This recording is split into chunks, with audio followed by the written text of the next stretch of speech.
She clinked her glass, twice, and stood up, tipsy but theatrical, already halfway into her fourth overpriced spritz. "Everyone," Sophia said, holding court like some B-list queen with her followers in sequined dresses and bad opinions. "Let's give it up for my charity project over here." She waved her manicured hand at me without looking. "Can you believe I let this take me out? Look at him. Be grateful I even dated you, Mark." Laughter. Actual, shrill, unfiltered laughter from around the table. One of her friends choked on a shrimp. Another clapped. I didn't move, didn't blink.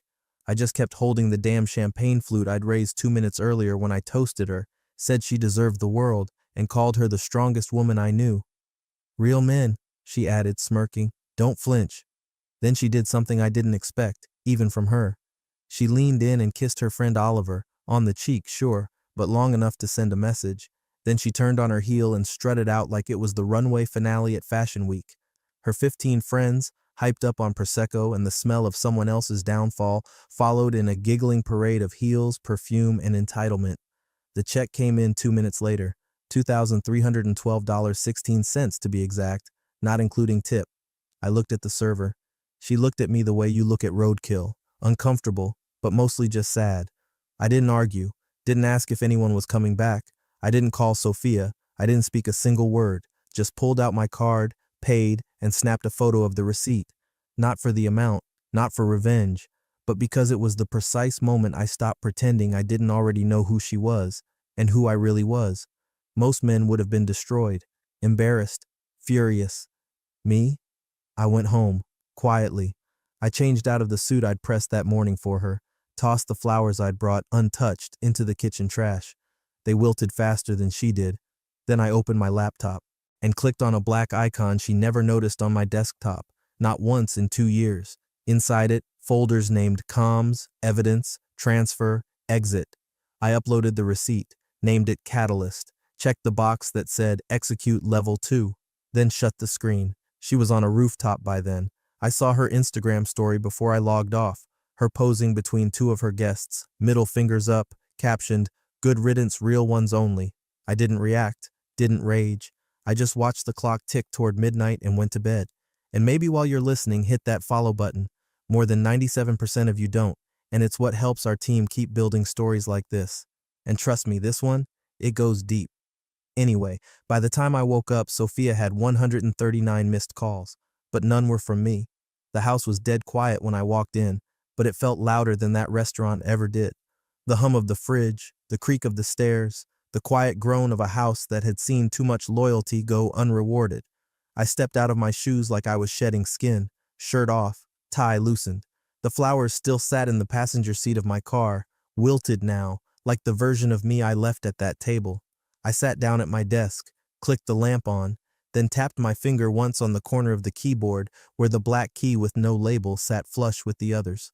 A quiet beep, a hidden screen, and just like that, everything she thought she knew about me evaporated.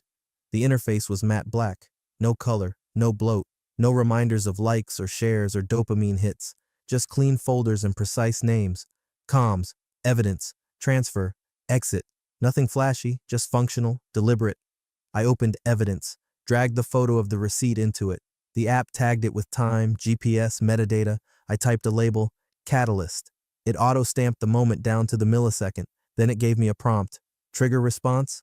I hovered over it for a beat, then clicked. Execute level 2. The screen flashed once, then went still again. Quiet. Meanwhile, miles away, Sophia was on some rooftop in a borrowed dress, surrounded by people whose laughter had a half-life of 5 minutes. The videos had already started going up, her leaning into the camera, shouting, "Real men don't flinch," with a champagne flute in one hand and the audacity of a con artist in the other. Her DMs were a storm of, "And, you savage." She posted a boomerang of herself tossing a napkin over her shoulder. Caption, "Taking out the trash." Every story was a timestamp, every laugh, an admission, every angle, evidence. But here's the thing about people like Sophia. They think the world is watching now. They never wonder who was watching before. At exactly 11:38 p.m., I closed the laptop. No dramatic music, no sinister grin, just a man who knew where the exits were because he'd built the blueprint. She thought I was some nobody with good manners and bad suits. She never asked why I never Googled her, Never asked what I used to do before I started consulting. Never noticed the phone I didn't carry, or the way her card kept getting pre-approved when she said her credit was bad. She never noticed what was missing. And now, she'd start to feel it. I slept well that night. No dreams, no interruptions. But across the city, her phone began to vibrate. Slowly at first, then more urgently. By sunrise, she had 139 missed calls, 3 group chats she couldn't access, 2 event RSVPs mysteriously closed, and a refund alert for a deposit she didn't remember placing vanished. She thought it was a glitch, but no, it was a man with a long memory, and for the first time, she was about to learn what it means when the quiet one doesn't flinch, because he doesn't have to. Amber was the kind of woman who never whispered. Her entire personality was volume. At dinner, she'd been the one laughing loudest when Sophia made that crack about real men. She even added, "Well, at least he's generous. Look at that bottle of wine." The one I ordered, not because I was trying to impress them, but because I already knew what was coming. 2 days later, Amber's laugh dried up in the span of one call. She was at her usual Wednesday shoot, a cold, echoey warehouse with fitness gear scattered around like stage props, when her phone rang. Caller ID, her agent, Denise, standard, except Denise never called during a shoot. "Amber, we need to talk," Denise said, voice clipped. Amber blinked. "Okay, what's up?" "The Pure Vital contract. It's been placed on hold."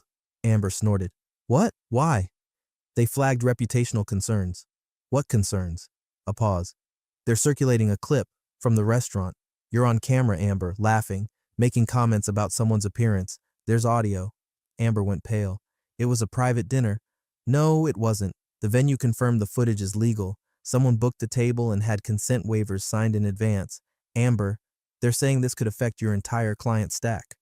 By noon, her face wasn't in a gym. It was in an HR inbox. She didn't call Sophia. She didn't text her. She just went silent. And she wasn't the only one. Across town, Sophia's cousin Damon was losing hair over a different mess. He ran a shaky wellness startup funded mostly through influencer events, silent investors, and Sophia's gift of overstated promises. 2 of his backers, names Sophia had personally brought to the table, called him within hours of each other. Both conversations ended the same way. "We're out. Risk profiles changed." Damon demanded specifics. One said, "We've been advised there could be legal entanglements if we remain affiliated with Sophia's group." Damon called Sophia. She didn't answer. He texted, "What did you do?" She replied, "What are you talking about?" His typing bubble appeared, then disappeared. No more messages. Sophia, already spiraling, pulled up her group chat, the dinner group, 15 girls. She typed fast. "Is anyone else getting weird messages? Something's happening. Amber, Claire, Lexi, please tell me this is just a prank or something." No one replied. 10 minutes later, Claire left the group. Lexi went offline. Amber blocked her. Blocked. Not muted. Not ghosted. Blocked. Sophia's fingers hovered over her screen like she'd just discovered her house key no longer fit the door. She tried calling.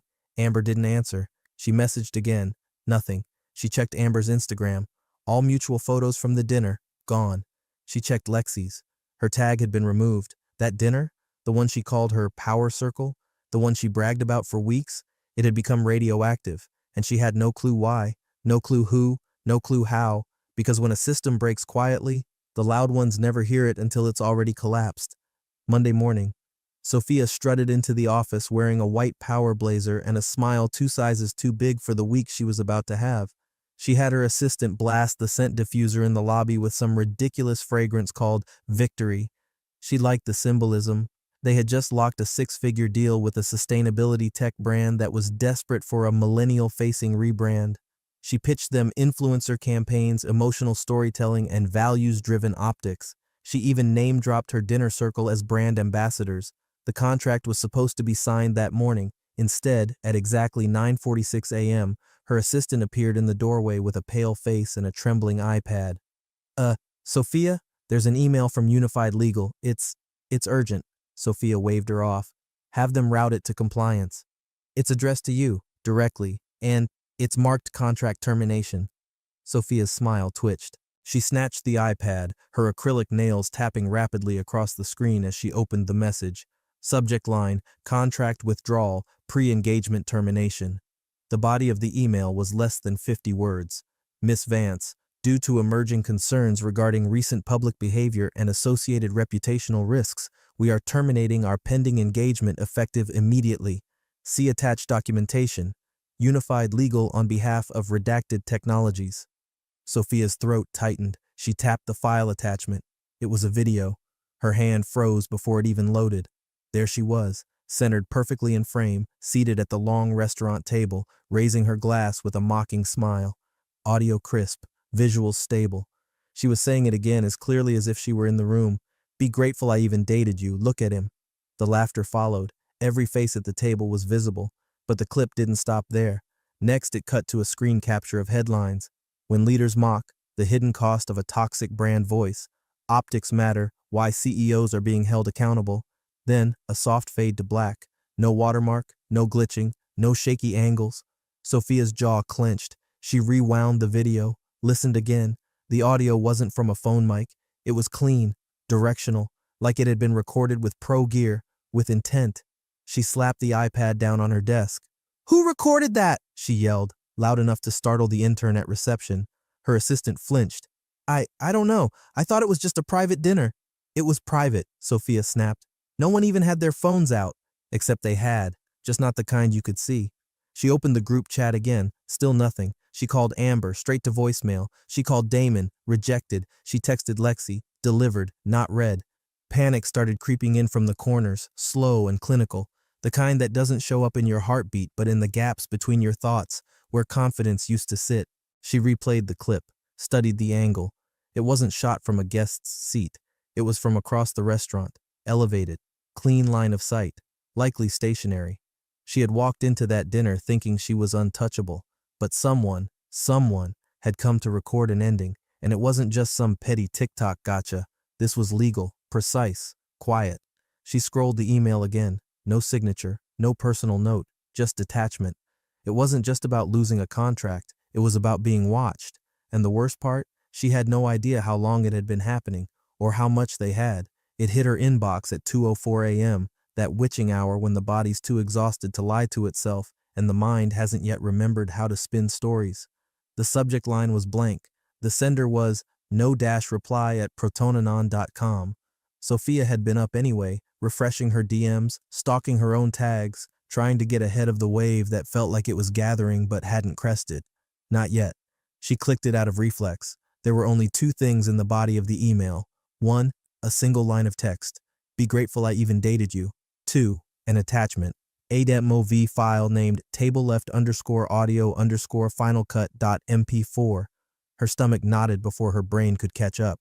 The phrase made her skin prickle, not because it was cruel, but because it was familiar. Too familiar. She said it first, at the restaurant. The arrogance of it now echoed. But the video? That was something else. She tapped it. The screen showed the dinner again, but this time from an angle even she didn't remember. The camera was focused low, angled just beneath the edge of the table. You could see her hand gripping a wine glass, the shimmer of her bracelet, and beside her, Lexi leaned in.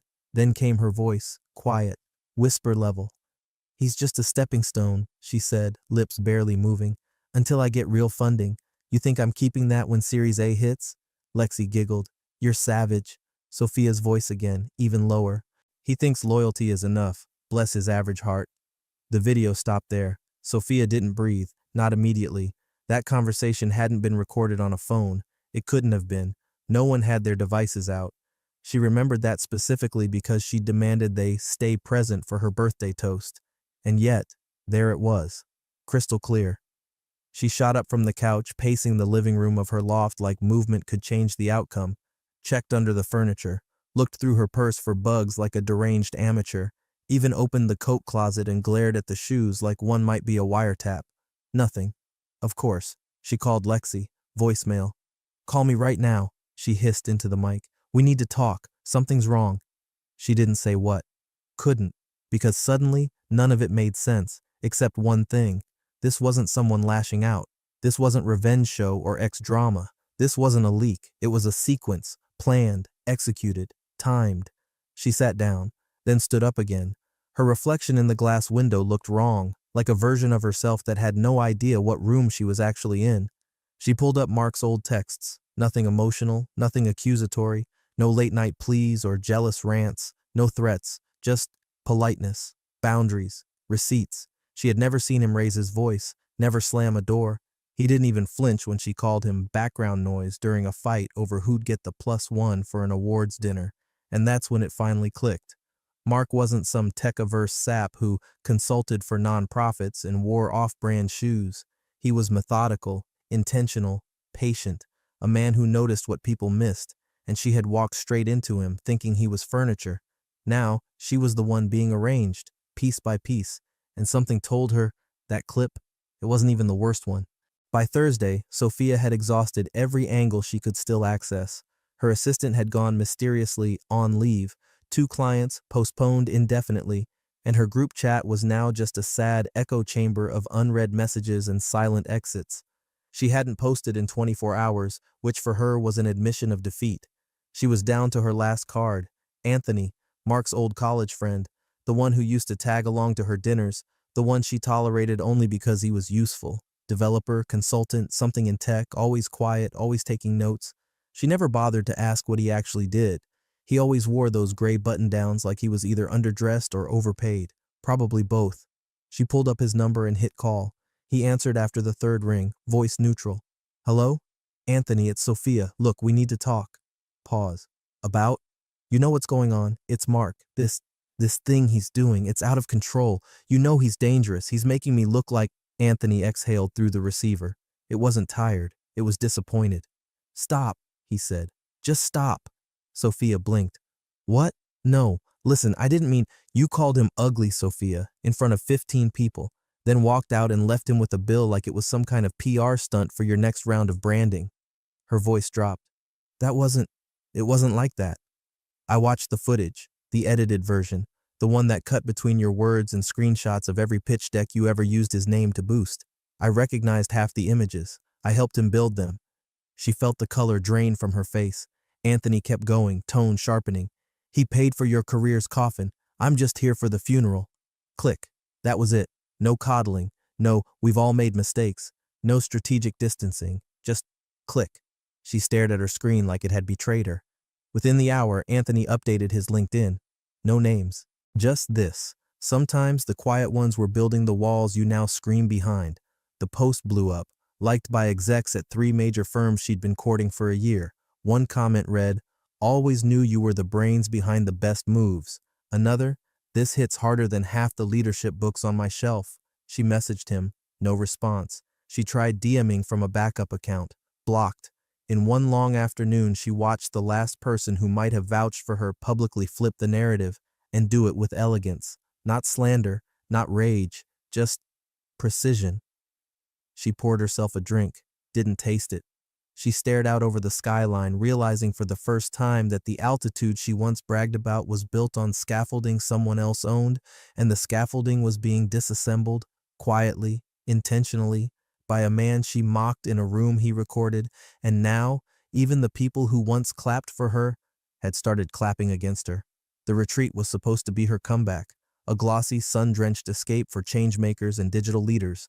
The press kit was obnoxiously well-designed, gold gradients, aerial drone shots of the cliffside resort, buzzwords like healing spaces, brand elevation, feminine legacy. Sophia called it the reset. She sent personalized invites to select influencers, most of whom had already collaborated with her brand before.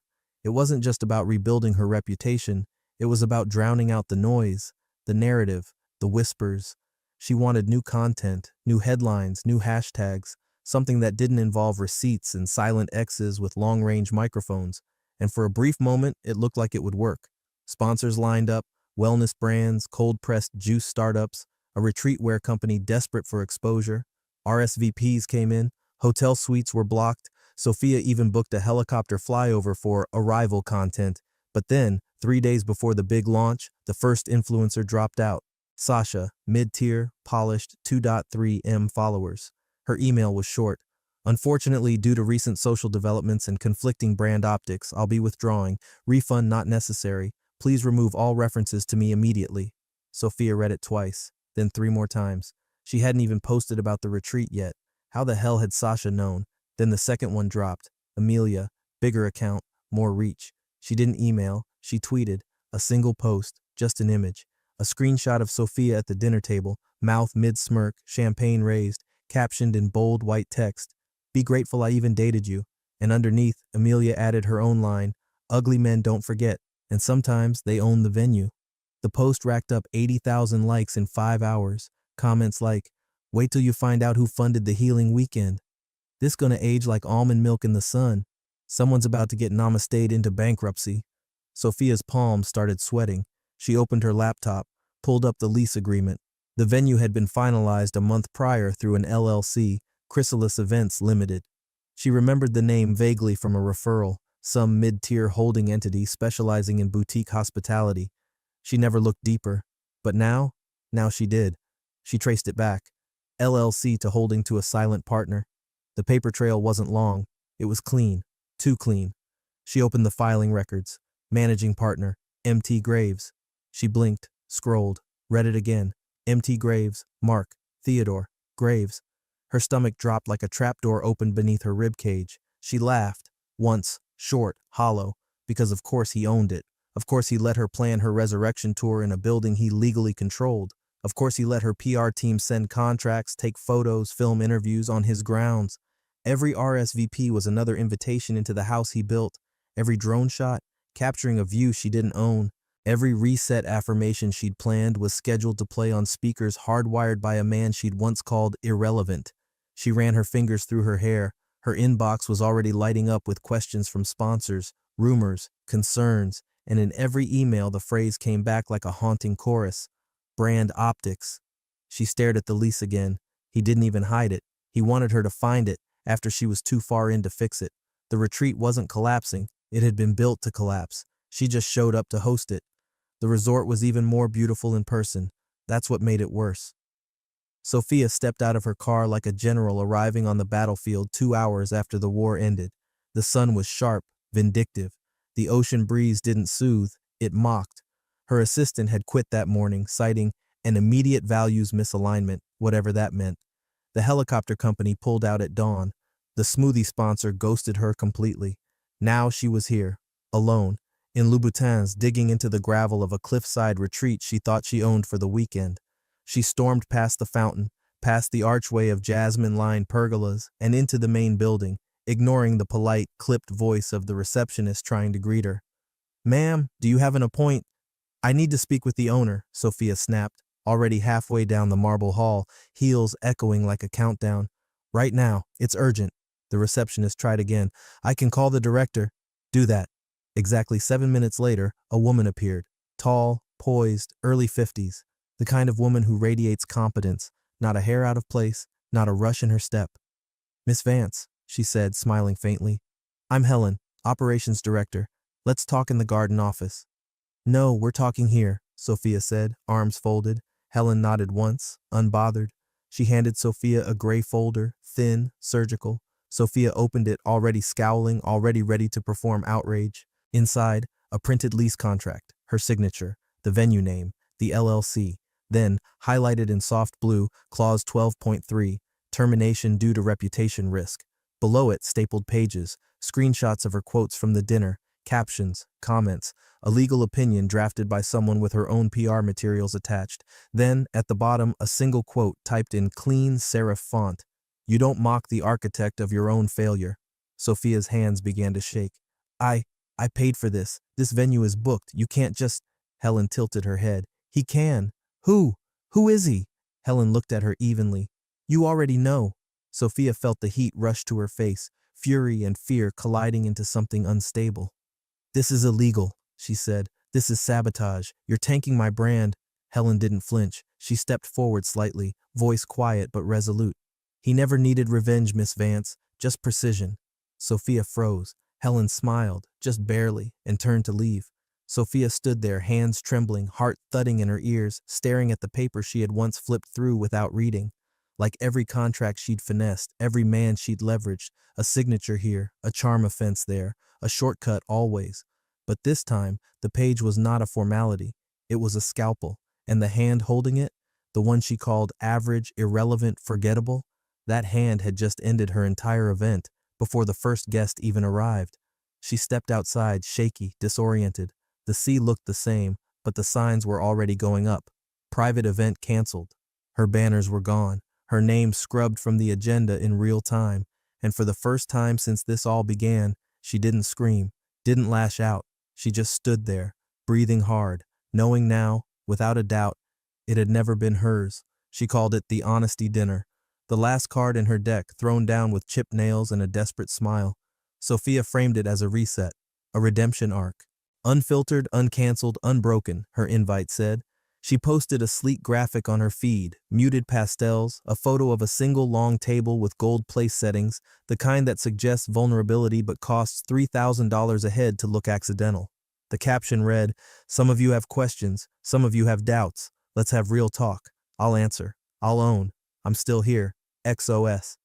It got 1,200 likes, half from burner accounts. The comments were a mess, split between fake cheerleading and brutal sarcasm. But she held to the plan, rented a private space in a tucked-away bistro downtown, candles, music, name cards handwritten in gold ink, 15 seats, only 5 were filled, and they weren't even the 5 she wanted. One brought a +1 who didn't speak, another left her jacket on the chair and ghosted halfway through the amuse-bouche. Someone else spent most of the evening scrolling under the table. They came for the free wine, not the truth. Sophia stood at the head of the table, clutching a glass of Bordeaux like it was a life preserver. She smiled too wide, said things like, "This is a safe space, and cancel culture is so toxic, and we're all learning." No one clapped. They nodded politely, sipped their wine. One asked if dessert was vegan. The chef sent out a final plate, some tiny deconstructed panna cotta no one touched.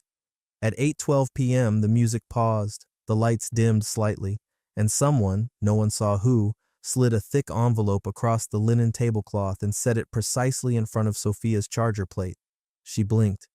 Did someone drop this?" she asked, looking around. The guest looked up briefly, confused but unmoved. She opened it. Inside, a crisp, printed copy of the restaurant bill from her birthday, $2,312.16. A clean transcript, verbatim. "Look at him. Be grateful I even dated you." And a post-it, neon yellow, sharp black marker. "This table was never yours." Her heart plummeted into her stomach. She looked around. No one made eye contact. She stood up so fast her chair screeched, bolted from the room, out the side door, onto the sidewalk, empty, no cameras, no cars, no silhouette ducking into the shadows. She spun once, twice, nothing, just the sound of a city that stopped watching her. She walked back in. 3 of the 5 had left. The plates were still full, the seats were still warm, but the room, colder than ever. She sat back down, folded the bill back into the envelope, took the post-it off and stared at it. "This table was never yours." It echoed louder than any laugh from that night, because now it was true.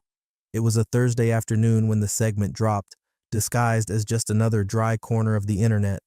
A podcast episode titled "Private Compliance and Social Optics, a Case Study." Not flashy, not scandalous, no hashtags, no promos, just a quiet ripple in the tech ethics space. But someone clipped it, uploaded a 57-second teaser to X, then TikTok, then Reddit. It didn't go viral right away. It spread like oil in water, slow at first, then everywhere at once. The podcast host, a calm-voiced woman with an uncanny ability to make lawsuits sound poetic, introduced the clip. "Let's examine the implications of consent within semi-public spaces." In this case study, a dinner recording, legally obtained, captures one participant mocking a partner as a stepping stone and a background prop, followed by collective laughter. Audio begins now, and there she was, her voice, that smirk in audio form, the same cadence she used when pitching brands and seducing investors. Only this time, "He's just a stepping stone until I get real funding. Be grateful I even dated you. Loyalty's cute until it gets poor." Then came the commentary, polished, brutal.